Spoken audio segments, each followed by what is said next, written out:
All right, today we continue on with Chapter 2, and in Chapter 2, we get into proofs, as we talked about yesterday briefly. So today we talk about how we can write conditional statements. So what are conditional statements, and how do we write definitions as conditional statements? This is a big part of how we can prove something and how we can create a logical argument. And we have some definitions to go through. A conditional statement is a logical statement that has two parts. It has a hypothesis and a conclusion.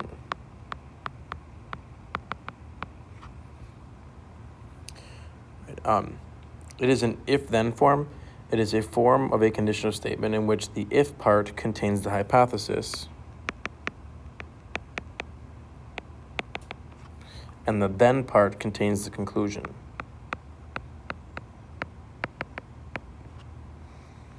So the hypothesis is the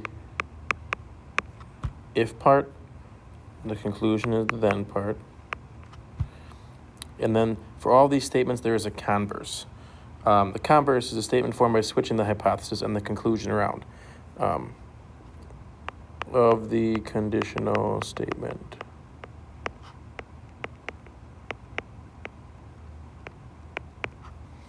So I'll stop there, and as you fill those blanks in, one if-then statement will be like this. If you work, then you will get paid money. So if you get a job and you work, then you will make money. That's kind of a basic one, and it's kind of true for everything. A converse of that would be if you flip it, if you said, if you make money, then you work. So we can flip them around, the if-then statements. A biconditional statement is a statement that contains the phrase, if and only if. If and only if. And it will be written like this, IFF, for if and only if. Good. Perpendicular lines are two lines that intersect to form a right angle.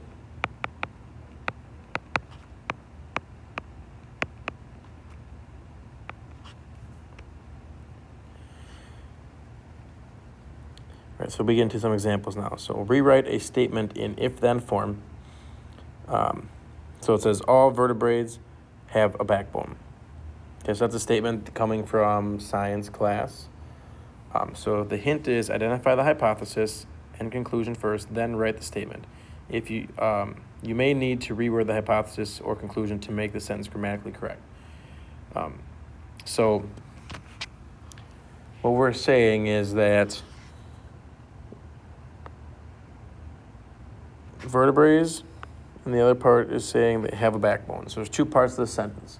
You're a vertebrate, or there's a vertebrae. The other part is they have a backbone. So we could say, if the statement is all vertebrates have a backbone, we would say if you are a vertebrate,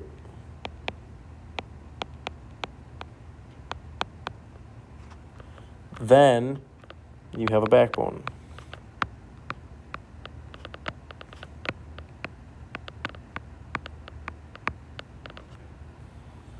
If you are a vertebrate, then you have a backbone.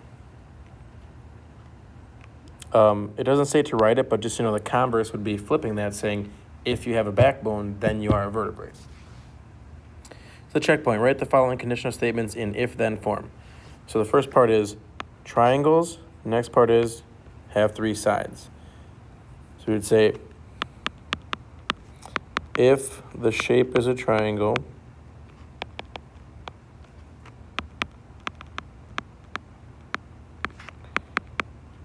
then it has three sides. All right. In number 2, we're saying when x equals 3, x squared equals 4. So we would say if x equals 2, did I say 3? It's if x equals 2, then x squared equals 4. So writing that in if-then form.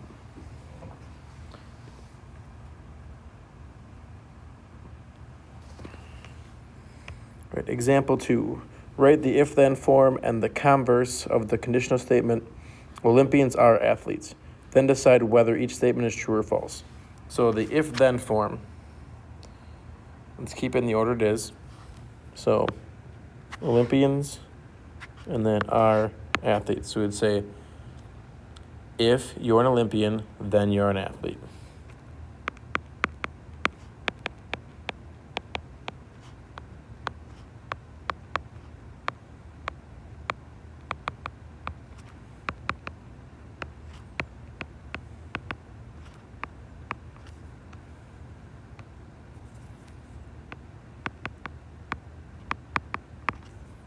Okay. And before I move on, I should mention this. Notice I'm adding some words in there. I don't just say, if Olympians, then athletes, because that doesn't make sense grammatically in the English language. So we're going to add in to make it make sense. So we said, if you're an Olympian, then you are an athlete. Otherwise, it wouldn't make sense if we just kind of wrote if and then randomly in there. The converse should be, if you're an athlete,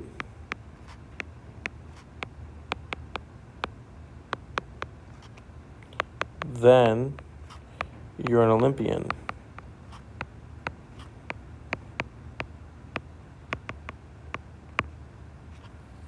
So you got to decide, are these true or false? So in the first one, if you're an Olympian, then you're an athlete.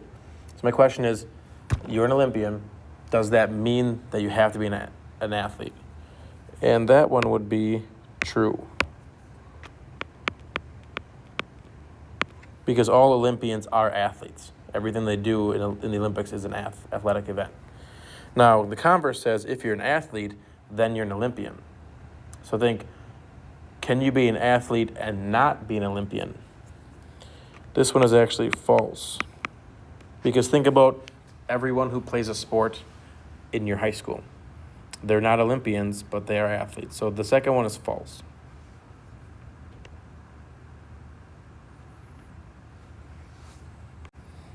All right, then we get into some definitions. Perpendicular lines. If two lines intersect,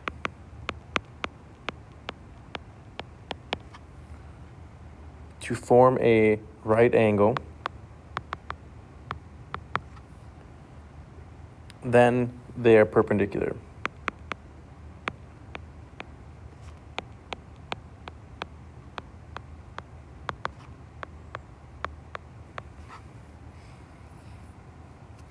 So in the picture over here, I'm going to draw two lines.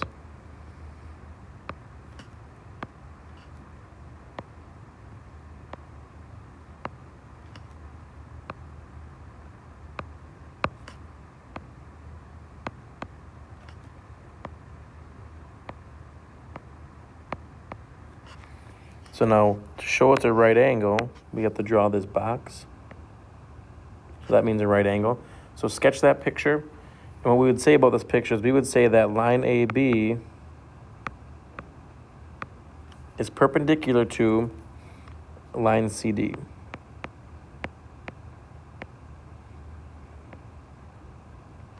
Okay, and then just so you know that this symbol in the middle here means perpendicular to. So if there's ever a box like that, that means that those lines are perpendicular, or it's a right angle. So if two lines intersect to form a right angle, then they're perpendicular. So if you see a right angle symbol like that, you know they're perpendicular. And so decide whether each statement is true about the diagram. So line AC is perpendicular to line BD. Is that true?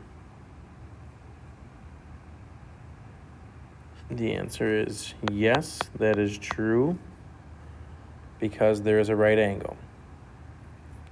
And the next one says angle AED, so A to E to D, and angle BEC, B to E to C, are a linear pair. That is false. Those two lines do not, those two angles do not form a line when they touch each other. Those are actually vertical angles. The red angle and blue angle are. Okay, so writing a biconditional. Write the definition of a parallel line as a biconditional. So the definition says that if two lines in the same plane and do not intersect, then they are parallel. So we want to write the converse. So what we're going to do is we're going to take the hypothesis and the conclusion, and we're going to flip them. So instead of saying if two lines lie in the same plane and do not intersect, then they're parallel, we're going to say if two lines are parallel, then they lie in the same plane and don't intersect. So flip these around. So if, we're going to take the red part. If two lines are parallel,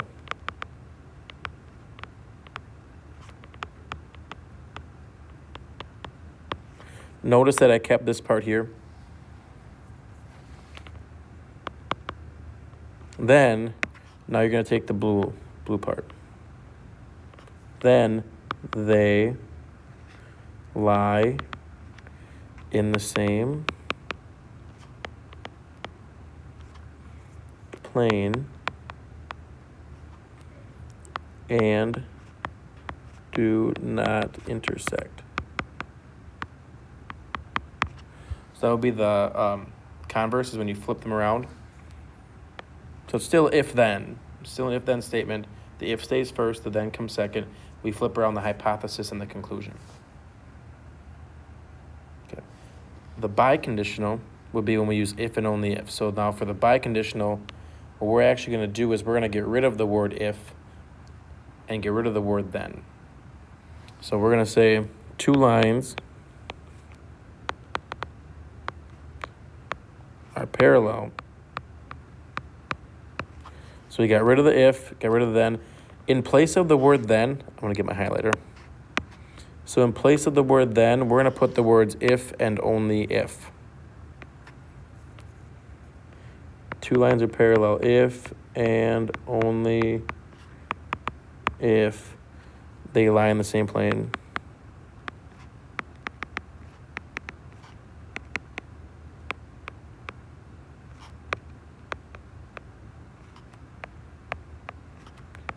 And do not intersect. So see how we replaced the word then with if and only if, and we actually got rid of the word if in the beginning. Okay, that's how you would write the biconditional. Like down here it says, take out the if, replace then with if and only if. That's basically how we do that. And just so you're aware, it is totally fine if you just write IFF. You can replace this part with IFF, because IFF means if and only if. It's just a shortcut.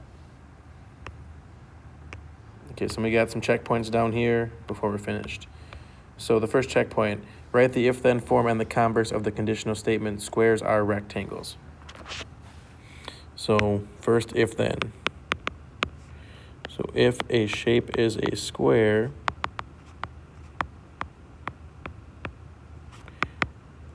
then it is a rectangle. Now the converse means flip those around.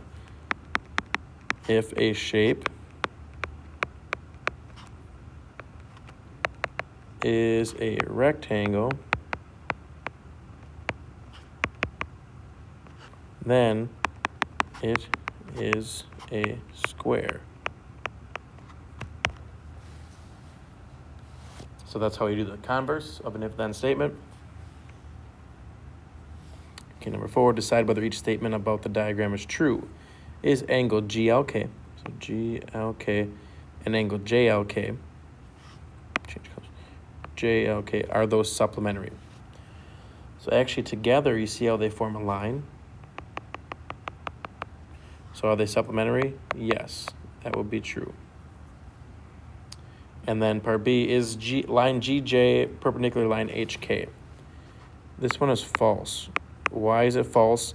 Because we don't see a right angle symbol. So it's going to be false. There's no box for the right angle symbol. Okay, and checkpoint 5 says, write the statement below as a biconditional. Says, if a student is a boy, then he will be in group A. If a student is in group A, then the student must be a boy. The biconditional will be, take the two parts and in the middle replace then with if and only if. So a student is in group A if and only if. So now I'm going to write down IFF. That's my shortcut. IFF means if and only if the student is a boy.